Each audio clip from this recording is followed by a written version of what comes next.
बोला राष्ट्रसंत भगवान बाबा की, राष्ट्रसंत भगवान बाबा की। हॅलो. आणि आता तुमची सगळ्यांची लाडकी घोषणा मध्ये जाणार आहे तो बोल.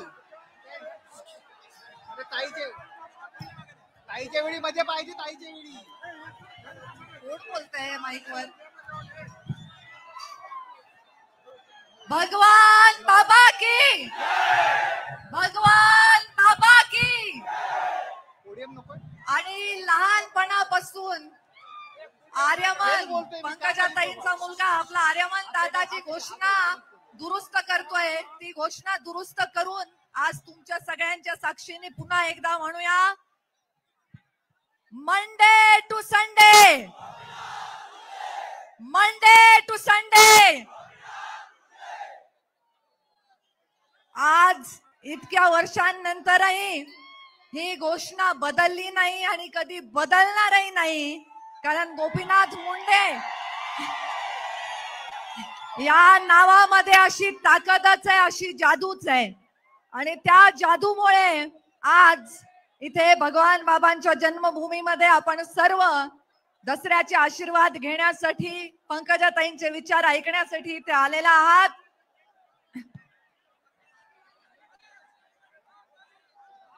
आवाज येत नाहीये,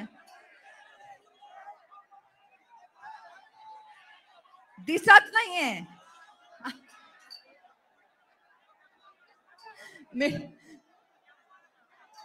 ऐकू येत आहे का? मागच्या लोकांना ऐकू येत आहे का? हात वर करा। सगळ्यांना ऐकू येत आहे, दिसत नाहीये।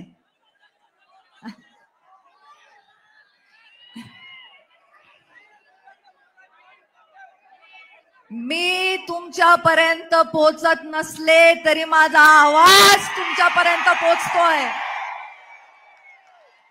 त्यामुळे आज तुम्हाला सगळ्यांना दसऱ्याच्या खूप खूप शुभेच्छा देते। आपल्या सर्वांनी, आपण सर्वांनी एकत्र येऊन सर्व गैरसमजांच्या, जातीच्या, धर्माच्या, प्रांतांच्या चौकटीचं सीमोल्लंघन करून अखंड भारताच्या विकास यात्रेमध्ये सहभागी व्हावं अशी भगवान बाबांच्या चरणी प्रार्थना करते। आपले भगवान बाबा हे ऐश्वर्य संपन्न आहेत। ऐश्वर्य म्हणजे पैशाचं, गडगंज संपत्तीचं, धनाचं, दागिन्याचं ऐश्वर्य नाही, तर विचारांचं ऐश्वर्य आहे। म्हणून एकर विका पण शिका हे ऐश्वर्यवान विचार देणारे आपले भगवान बाबा आहेत। त्यांच्या जन्मभूमीमध्ये आपण आज इथे सर्व उपस्थित आहोत। मी तुम्हाला सगळ्यांना पुन्हा एकदा मनापासून विजयादशमीच्या खूप खूप शुभेच्छा देते आणि इथेच थांबते। धन्यवाद। जय हिंद, जय महाराष्ट्र। धन्यवाद ताई। यानंतर लगेचच आदरणीय हरिभक्त परायण राधाताई आईसाहेब आपल्या शुभेच्छा।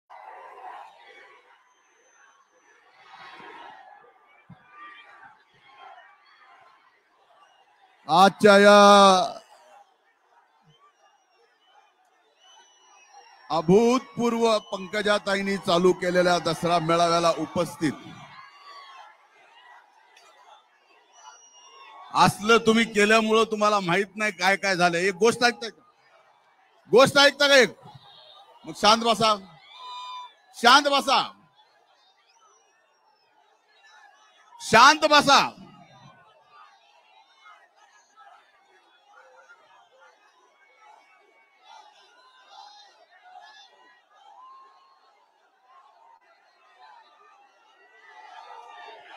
आजच्या या दसरा मेळाव्याला इथं उपस्थित आपल्या सर्वांच्या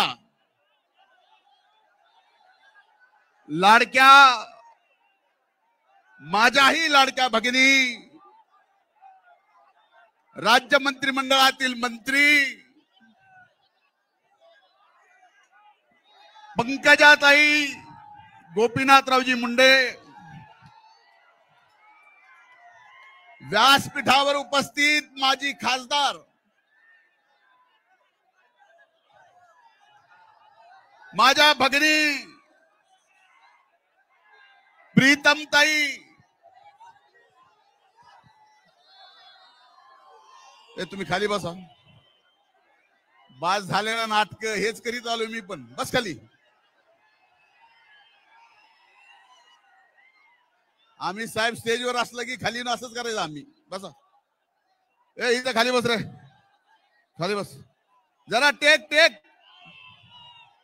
सिटून घे सिटून.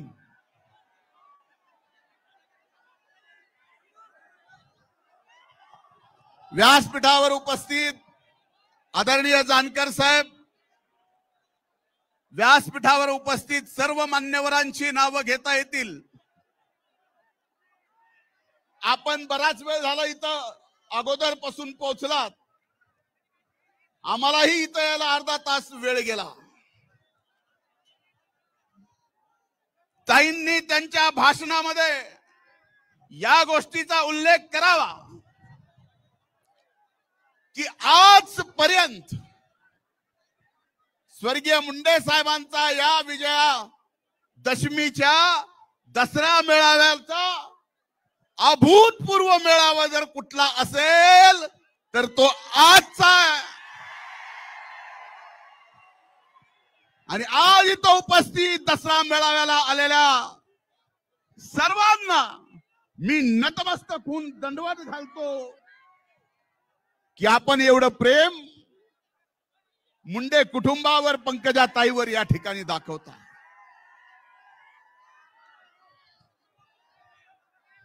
खरं तर परिस्थिती हा मेळावा होण्यासारखी काही दिवसापूर्वी नव्हती. अभूतपूर्व पाऊस आला, अतिवृष्टी आली, पूर आला, गोदावरीत आला, मांजरात आला, सिंधफणात आला.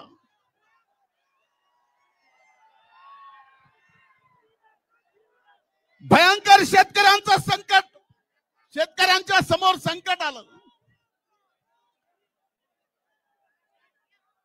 तसलं संकट असताना माझी आणि ताईंची चर्चा झाली की आपण काय करावं. पण ताईंनी निर्णय घेतला, काही जरी झालं तर या दसऱ्याची परंपरा मोडायची नाही. मी ताई आपले मनापासून अभिनंदन, आभार मानतो. आज शेतकरी अडचणीत आहे. इथं आलेला प्रत्येक जण शेतकरी आहे, शेतमजूर आहे. आज अभूतपूर्व नुकसान झालंय मान्य करतो. आज मी मंत्रिमंडळात नाही, फक्त आमदार आहे. पण माझी बहीण मंत्रिमंडळात आहे. आणि शेतकऱ्याच्या शेवटच्या टोकापर्यंत शेतकऱ्याला जास्तीत जास्त मदत आपल्या पंकजाताई महायुतीच्या सरकारकडून मिळून दिल्याशिवाय राहणार नाहीत. हा विश्वास मी या निमित्तानं आपल्या समोर व्यक्त करतो. खरं ही दसऱ्याच्या मेळाव्याची परंपरा, जे फक्त घोषणा द्यायला आले त्यांना मेळावा कधी सुरू झाला, पहिला दसरा मेळाव्याला कोण आलत काय माहित नाही. तुम्ही बोलू द्यायला आलात का बंद करायला आलात? तुम्हाला कसं समजू? मला सरळही समजून सांगता येतं आणि उलटही सांगता येतं.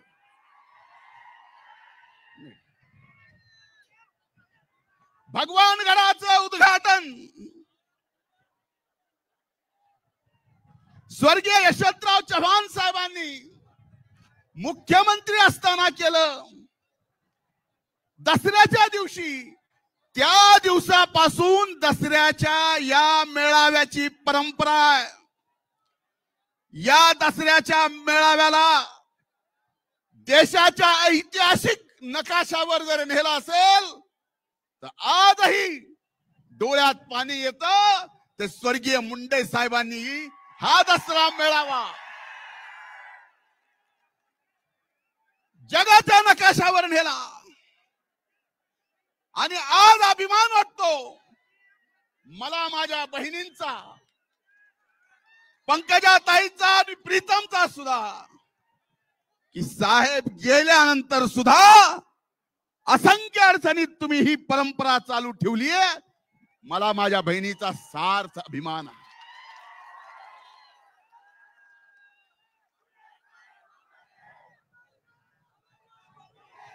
आम्ही लहान होतो. लहान असताना स्वर्गीय मुंडे साहेबांसोबत, स्वर्गीय अण्णांसोबत त्यांच्या हाताच्या बोटाला धरून दसरा मेळावा भगवानगडावर जाऊन पाहिजे. हा दसरा मेळावा साहेब नेहमी सांगत की ही विचाराची देवाणघेवाण. मी देवाणघेवाण बघत असताना पुढे आलो, परत मागे बघितलं, पुढे आलो, परत मागे बघितलं. मग मागच्या दसऱ्याला मी होतो. मागच्या दसऱ्याला मी होतो, त्यातले अनेक जण मागे दिसनात. म्हणलं कामून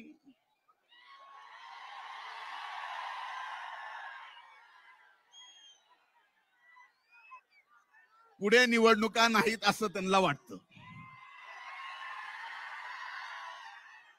पण एक लक्षात घ्या, कुणी जर हा विचार घेऊन संबंध इथं आलेला प्रत्येक जाती पाती धर्मातला बाबांचा भक्त, स्वर्गीय मुंडे साहेबांचा अनुयायी, या सगळ्याला संपवायला कोण जर निघाला असेल तर त्याला कधी 10 जन्म सुद्धा संपवता येणार नाही. काही जण म्हणले स्वर्गीय मुंडे साहेबांचं आता सगळं संपलं. माझं आपल्याला एवढं सांगणं, अनेक जणांना हे ऐकायचंय, कारण मी बरेच दिवस झालं ताई बोललोच नाही. मैंने सोचा कि इस सफर में खामोश रहना ही ठीक है, ना कुछ करते हुए बिना वजह गालियां खाइए. पण आज आपल्याला सांगतो, मी विद्यार्थी चळवळीपासून ज्या ज्या वेळेस ज्या जातीच्या आरक्षणाचा मुद्दा आला, त्या वेळेस त्या प्रत्येक जातीच्या आरक्षणासाठी भांडणारा मी एक कार्यकर्ता आहे. आणि हे तुमच्यापासलं लपलेलं नाही आहे.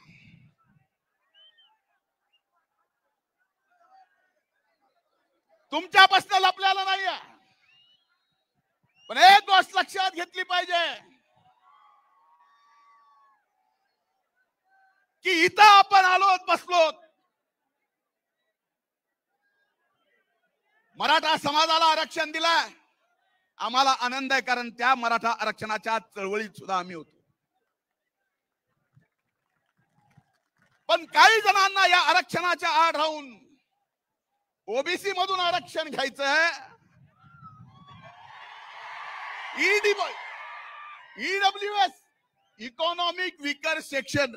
एक उदाहरण सांगतो, तुम्ही ऐका की नाही ऐका, माध्यमांनी ऐकावं.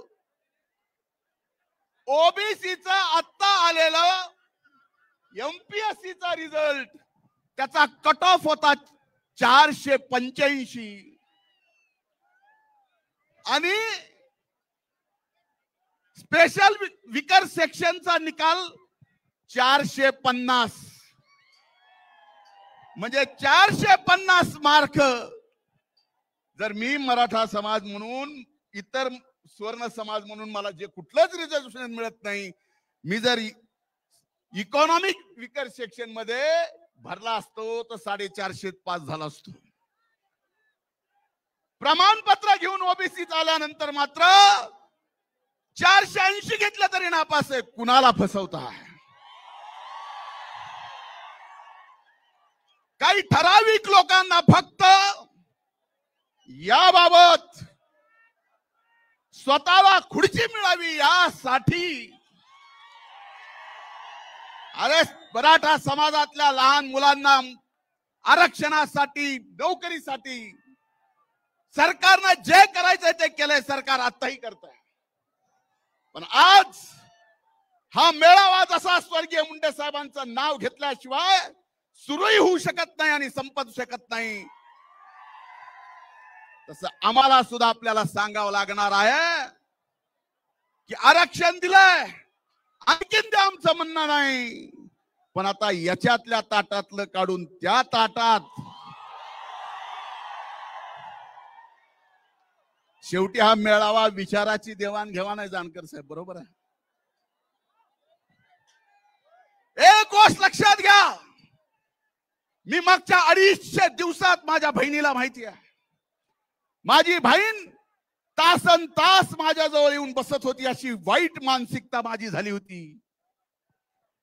मला आधार देत होती त्या काळात, ज्या काळात ही सर्व माध्यम माझ्या विरोधात मीडिया ट्रायल चालवत होते. त्यावेळेस मला आधार दिला माझ्या बहिणीनं, माझ्या पक्षाच्या महायुतीच्या नेत्यांना. पण मला एकच सांगायचंय, माझ्या विरोधात जे घोटाळा काढला, कोर्टात गेले, कोर्टातून निकाल मला क्लीन चिट दिली आणि ज्यांनी कोर्टात गेला त्याला ₹1,00,000 दंड भोगला. हे चुकीचं कसं केलंस म्हणून. आणि एवढं होऊन सुद्धा मी आज तरीही शिक्षा भोगतोय.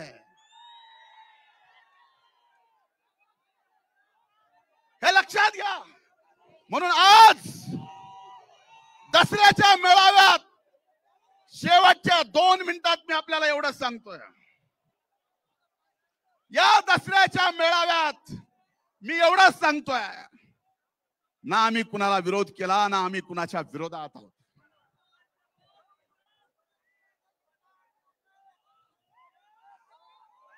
हा अध्यात्माशी आणि शिक्षणाशी जुडला गेलेला समाज आहे.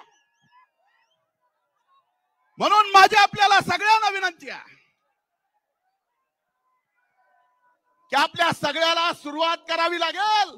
आणि आपल्याला सुरुवात करावी लागेल की आज जे बीड जिल्ह्यामध्ये जाती पातीचं एकमेकाला न बघणं, एका जातीचा दुसऱ्या जातीचा जिगरी दोस्त, त्यांची दोस्ती तुटली. हे वातावरण आपल्याला सगळ्याला मिळून बदलायचंय.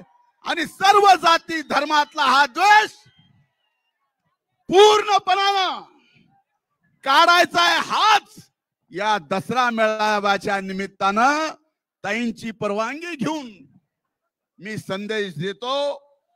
इथंच थांबतो.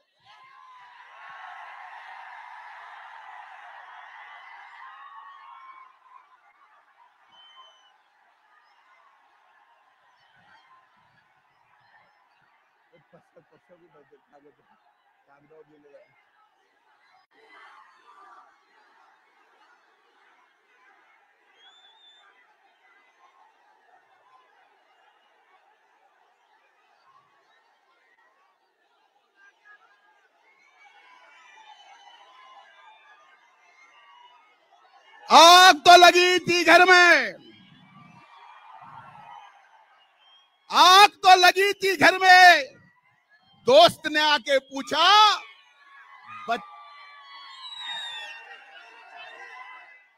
आग तो लगी थी घर में, दोस्त ने आके पूछा घर में आग लगी है तो बचा क्या है। मैंने दोस्त का कहा मैं बचा हूं, तो दोस्त ने कहा अगर तू बचा है तो जला क्या है। शेवटी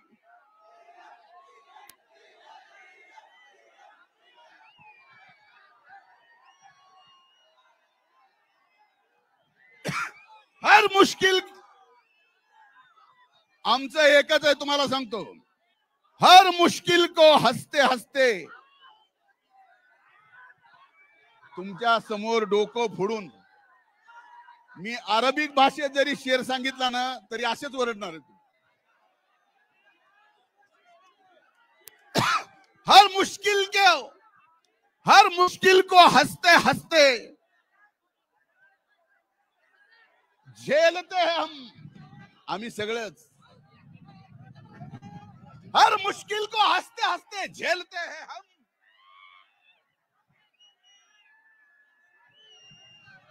हम आंधियों में भी चिराग जलाते चलते हैं.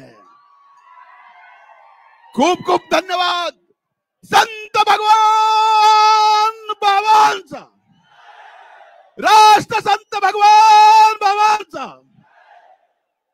अमर रहे, अमर रहे, अमर रहे, अमर रहे राष्ट्र संत भगवान बाबाचा. एकच आनंदाची गोष्ट या ठिकाणी सांगतोय. अनेक दशक मुंडे साहेब असल्यापासून भगवान गडाला 10 एकर जागा वन विभागाची लागणार होती. ताईंच्या प्रयत्नातून, माझ्या पाठपुराव्यातून, केंद्रातून आदरणीय मोदी साहेबांनी, अमित भाई शहा साहेबांनी, भूपेंद्र साहेबांनी, या राज्याचे मुख्यमंत्री देवेंद्र फडणवीसांनी, उपमुख्यमंत्री अजितदादांनी, एकनाथ शिंदे साहेबांनी सर्वांनी प्रयत्न केले आणि दसऱ्या दिवशी ती जागा भगवान गडाला 10 एकर मिळालेली आहे. आपल्या सर्वांच्या वतीनं मी ताईंचे म्हणजे सरकारमध्येच म्हणून आणि केंद्र सरकारचे सर्वांचे मनापासून आभार मानतो. खूप खूप धन्यवाद.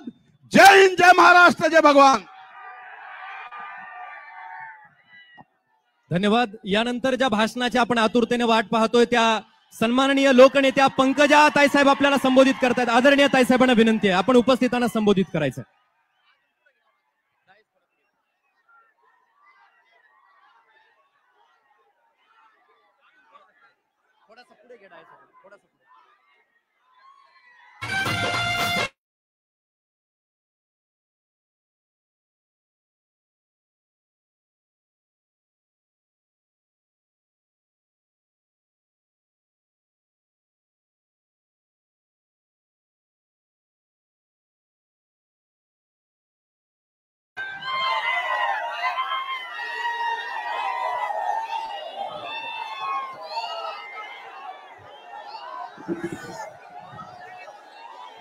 आज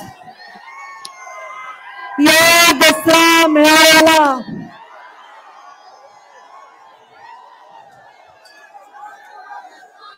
तुम्ही ठरवून आलात की मला भाषण करू द्यायचं नाही काय?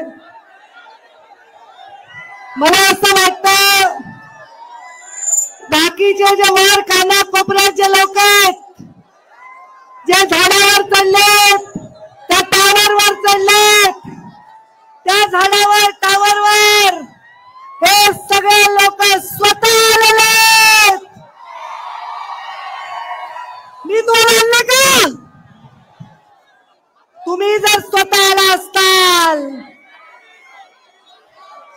तुम्ही जर स्वतः आला असताल आणि भगवान बाबाची आणि डोंगराची औलाद असताल तर तोंड बंद करा. तोंड बंद करा तुम्ही. आज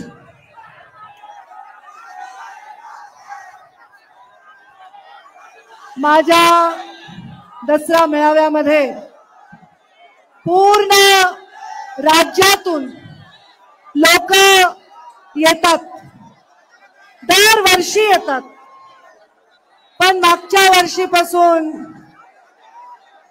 असं हलक्या वागणारे लोक तुम्ही काय यायलात? तुम्हाला जर भगवान बाबांवर श्रद्धा आहे तर तुम्ही असे धिंगाणा करणारे लोक हे माझे असूच शकत नाही.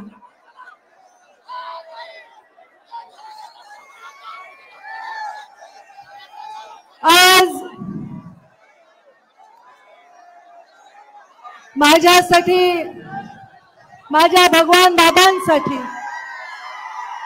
आणि गोपीनाथ मुंडे साहेबांचा वारसा जगण्यासाठी आलेल्या प्रत्येक माणसाचं मी अत्यंत हृदयातून स्वागत करते.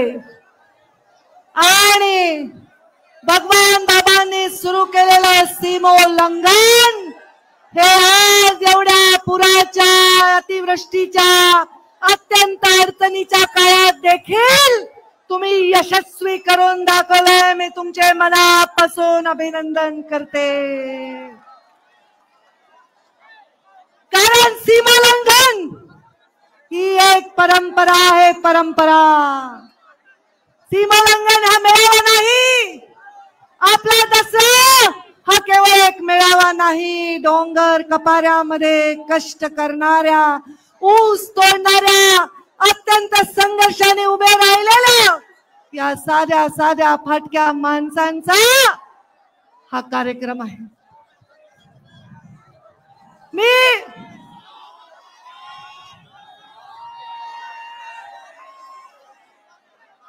भगवान बाबांच्या चरणी प्रार्थना करते, एवढ्या नदीमध्ये पूर आला असताना, गावागावामध्ये पाणी शिरलं असताना, लोकांचे घर आणि संसार वाहून गेले असताना देखील तुम्ही एवढ्या उन्हात, एवढ्या अडचणीत, एवढ्या लांब आलात.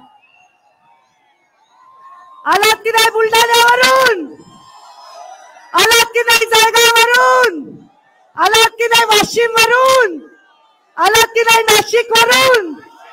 आलात की नाही नगर वरून, पाथर्डी वरून, केज वरून, आष्टी, पाटोदा, बीड, शिरूर, सर्व महाराष्ट्राच्या कानाकोपऱ्यातून तुम्ही लोक आलेले आहात.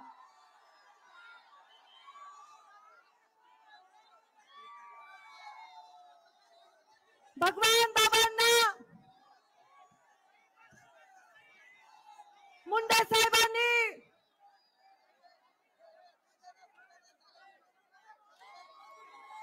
सिंदखेड राजावरून, बुलढाणावरून, देऊळगाव राजावरून,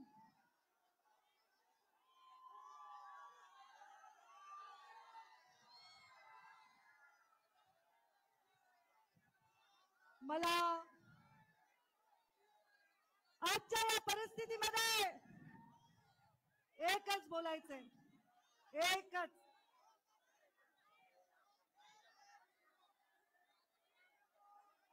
माझ्या अत्यंत महत्वाची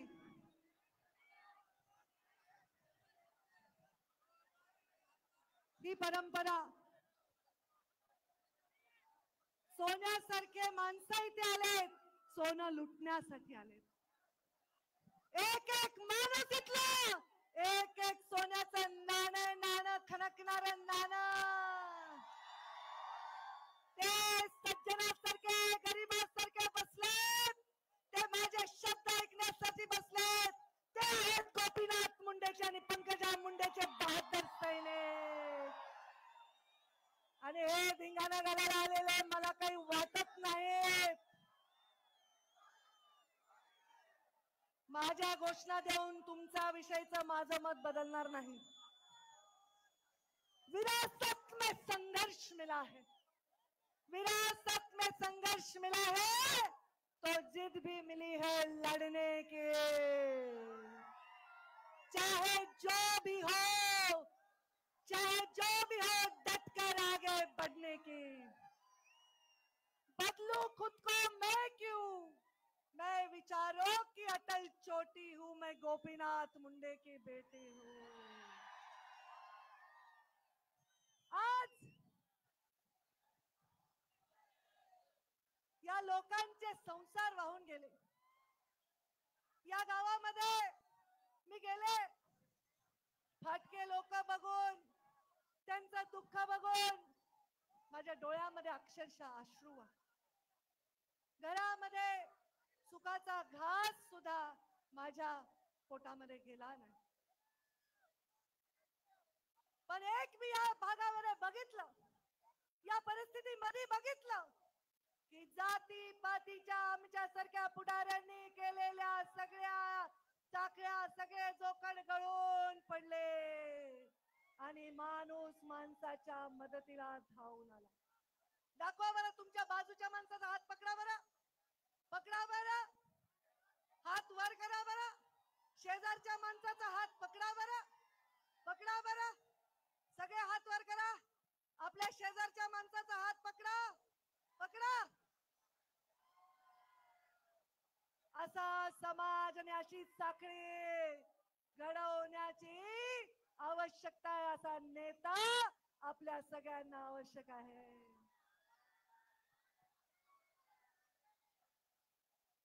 माझ्या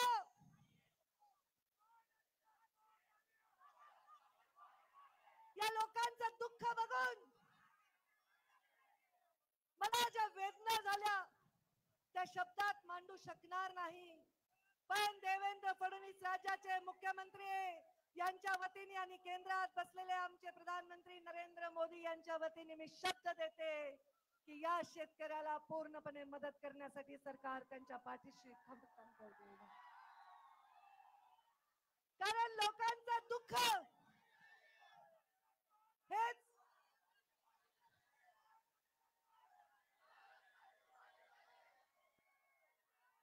तुम्ही वाटोळं केलं पोरांनी. कोणाची सुपारी घेऊन आलात मला माहित नाही.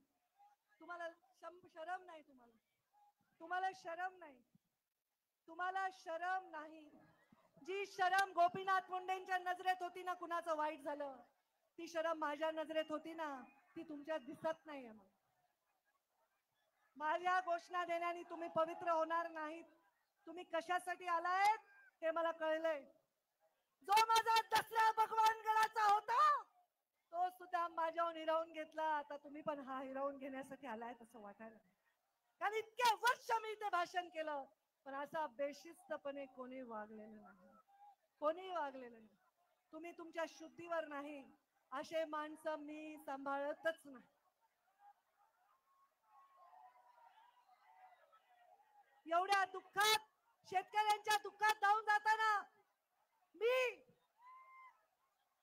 त्यांना वचन देते की तुम्ही सर्वजण काही चिंता करू नका. कारण जब देखती हूँ भूखे बच्चे फटे हुए कपड़ों में माँ, जब देखती हूँ भूखे बच्चे फटे हुए कपड़ों में माँ, गरीबी में तड़पता परिवार, मैं खून के आंसू रोती हूँ, मैं गोपीनाथ मुंडे की बेटी, मैं गोपीनाथ मुंडे की बेटी. मी आपल्या सर्वांना आज सांगते, नवदुर्गा 9 दिवस नवरात्र होतं का नाही? होतं का नाही? तुमच्या घरात नसेल कारण तुम्ही पथ्य पाळत नाहीत. काही आमच्या घरात आहे, कांदा लसूण नाही, नॉनव्हेज नाही, बाकी तर नाहीच नाही. कारण तुम्ही काय ग्रहण करून आला असताल तर तुम्हाला कळणारच नाही मी काय म्हणाले. माझ्या 9 दिवस नवदुर्गेची आपण पूजा केली. 9 दिवस त्या नवदुर्गेनी काय काय केले? चंड मुंड सारखे राक्षस नासतो नाबूद केले. रक्तबीजासारखा राक्षस, महिषासुरासारखा राक्षस संपवून टाकला. आजच्या कलियुगामध्ये रक्तबीजासारखा राक्षस आता जन्माला आलाय. आणि हा राक्षस शरीरात नाही, तुमच्या सगळ्यांच्या बुद्धीत जन्माला आलाय. एक रक्तबीजाच्या एका रक्ताच्या थेंबातून अनेक राक्षस होत होते, उभे राहत होते. तसं आता चुकीच्या बुद्धीतून, चुकीच्या तोंडातून, चुकीच्या निर्णयातून, चुकीच्या संदेशातून अनेक राक्षस उभे राहतात. आणि ते आहेत जातीवादाचे राक्षस, धर्मवादाचे राक्षस. एक स्त्री म्हणून राजकारण करत असताना मी दुर्गेच्या चरणी प्रार्थना करते की रक्तबीजाला जसं तू संपवलंस ती शक्ती आम्हाला दे. आणि हा जे जाती पातीच्या धर्माच्या भिंती तयार झाल्यात ते राक्षस नेस्तो नाबूद करण्याची शक्ती. जेव्हा नदीला पूर आला, जेव्हा लोकांच्या घरात पाणी गेलं, मी पाहिलेलं आहे कधी कधी आपत्तीमध्ये इष्टापत्ती असते. एका गरीब माझ्या बौद्ध समाजाच्या माणसाच्या घरात पाणी आलं तर त्याच्यासाठी आमचा मतदारा समाजाचा माणूस त्याच्यासाठी राशन घेऊन गेलेला. एका गरीब कैकाऱ्याच्या घरी पाणी गेलं तर आमच्या गावातले 12 बलुतेदार त्याच्यासाठी राशन घेऊन गेले, भांडे घेऊन गेले, त्यांना पांघरायला घोंगडी दिली, कंबळ दिलं, काय नाही केलं. आज मला जातीपातीच्या भिंती गळून पडताना दिसून खूप आनंद झाला. आणि मला इच्छा आहे की भविष्यामध्ये जातींना एकत्र गुंतण्याचा धागा बनण्याचं काम हे आपल्याकडून झालं. हे आपल्याकडून झालं. आज भगवान बाबा काय म्हणायचे माहितीये का? काय म्हणायचे भगवान बाबा? 1 एकर रान विका पण शिका म्हणायचे का नाही? तुम्ही शिकलेच वाटत नाही मला, तुम्ही शिकलेले वाटत नाहीत मला. 1 एकर रान विका पण शिका भगवान बाबा म्हणायचे.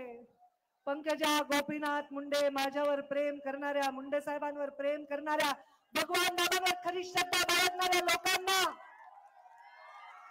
मी आवाहन करत आहे की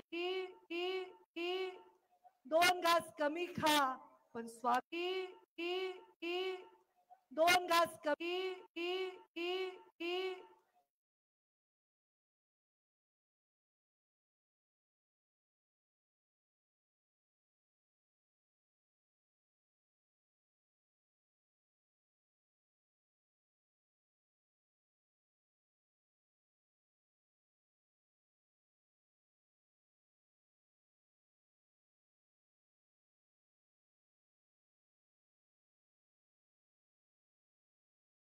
मस्तक झाले. मला अभिमान आहे तुमचा. मला विचारत होते लोक की दसरा मेळावा होणार आहे का? मी मला मेळावा तर मला माहित नाही, पण मी दर्शनाला जाणार आहे. ते पण भगवान बाबांच्या दर्शनाला मी जाणार आहे, सीमालंघनाला जाणार आहे. इथे हे स्टेज आणि माईकची व्यवस्था सोडली तर मी काहीही करत नाही. केवळ एका ट्विटरवर ट्विट टाकल्यानंतर अर्ध्या रात्रीतून या सावरगावला लाखोचा मेळावा झाला. ते खरे भगवान बाबांचे भक्त, ते खरे भगवान बाबांचा आदर्श, ते खरे भगवान बाबांच्या चरित्राचा आदर करतायत. अरे भगवान बाबांनी किती यातना भोगल्या ए भगवान बाबांनी. काही माहिती का तुम्हाला अक्कल? अरे स्वतःला खरं सिद्ध करण्यासाठी, स्वतःचं चारित्र्य सिद्ध करण्यासाठी स्वतःला असंख्य वेदना करून स्वतःचं अंग कापून टाकलं. त्या भगवान बाबाच्या समोर नतमस्तक झाल्याशिवाय राहायला नाही पाहिजे. त्यांनी, माझ्या बाबांनी भगवान गडावर दसरा मेळाव्याला जायचे. माझे बाबा भगवान गडावर दसरा मेळाव्याला जात असताना एकदा मला भगवान गडाच्या पायथ्याशी मेळावा घ्यावा लागला आणि मग रात्रीतून मी इथे आले. 11 वर्ष अत्यंत अभिमान वाटेल अशी ही यात्रा होती. एखादा रेकॉर्ड मी मोडला तर पुढचा रेकॉर्ड तयार करण्यासाठी मी काम करत असते. आज मी आपल्या सगळ्यांना सांगते, भगवान बाबांचं जे करायचं होतं ते मी केलं. हे सावरगाव ओळखीतच नव्हतं, लोकांना माहित नव्हतं. हे माझं सावरगाव, माझ्या भगवान बाबांचं जन्मगाव. इथे भगवान बाबांची इतकी सुंदर मोठी मूर्ती मी उभा केली. माझ्या एकटीने हे केलेलं नाही, माझ्या कार्यकर्त्यांनी हे केलेलं आहे. माझ्यावर, मुंडे साहेबांवर, भगवान बाबांवर श्रद्धा असणाऱ्यांनी हे केलंय. कुणाचा रुपया घेतला नाही, कुणाची टक्केवारी घेतली नाही, कुणाचा चहाची मिंदी नाही, पण हे भगवान बाबांचं तिथे गोपीनाथ मुंडेंचं एवढं भव्य स्मारक उभं केलं. सरकारी मदतीतून हे झालेलं स्मारक नाहीये, या ऊस तोडणाऱ्यांच्या घामातून तयार झालेलं हे स्मारक. या स्मारकावर मी आपल्या सर्वांच्या उपस्थितीमध्ये एवढी शपथ घेईन की मुंडे साहेबांनी जो मला वसा दिलाय, तो वारसा दिलाय, तो वसा आणि वारसा मी कधीही कधीही कधीही खाली मान घालायला तुम्हाला लावणार नाही. सत्तेत बसले असेल किंवा विपक्षात असेल, सत्तेच्या खुर्चीवर नाही, सामान्य माणसाच्या अगदी जमिनीवर बसलेली असेल, सामान्य माणसाचं हित हे माझ्या मनापासून कधीही दूर जाणार नाही. पंकजा मुंडे, गोपीनाथ मुंडेंचा वारसा चालवत असताना प्रत्येक जाती पातीच्या 18 पगड जातीच्या माणसासाठी लढणार आहे. काल आमचा बोराडे धनगर आरक्षणासाठी तिथे बसला, 2 दिवस तुमची बहीण तिथे त्याच्यासाठी बसून राहिली, त्याच्या तब्येतीची काळजी. गोपीनाथ मुंडे साहेबांनी मराठा आरक्षणाला समर्थन दिलं होतं, तेच आपणही मराठा आरक्षणाला समर्थन दिलंय. मराठा आरक्षणाला विरोध मुंडे साहेबांनी केला नाही, पण आमच्या लेकराच्या ताटातलं घेऊ नका एवढीच आम्ही विनंती केली. माझ्या मंचावर उपस्थित असणारे निवडून आलेल्या माणसाच्या प्रचारासाठी गेले, त्याची कधी जात पाहिली नाही. जात पाहिली ती फक्त आणि फक्त माणसाची जात पाहिजे. माणसाची जात पहिली, कारण मी शिकलेच नाहीये जात पाहणं, मी शिकलेच नाहीये भेदभाव करणं, कारण भगवान बाबांनी ते शिकवलं नाही, माझ्या बाबांनी ते इथे शिकवलं नाही. जात पात कहा मानी है मैंने, धर्म कहा है माना, इंसानियत ही मेरी जात है, मानवता ही मेरा धर्म, यही दिखाना. म्हणून तोड़ना लोगों के बीच की दीवार ये मोटी मोटी, चाहती हूँ मैं मुंडे साहब की बेटी हूँ, मैं मुंडे साहब की बेटी.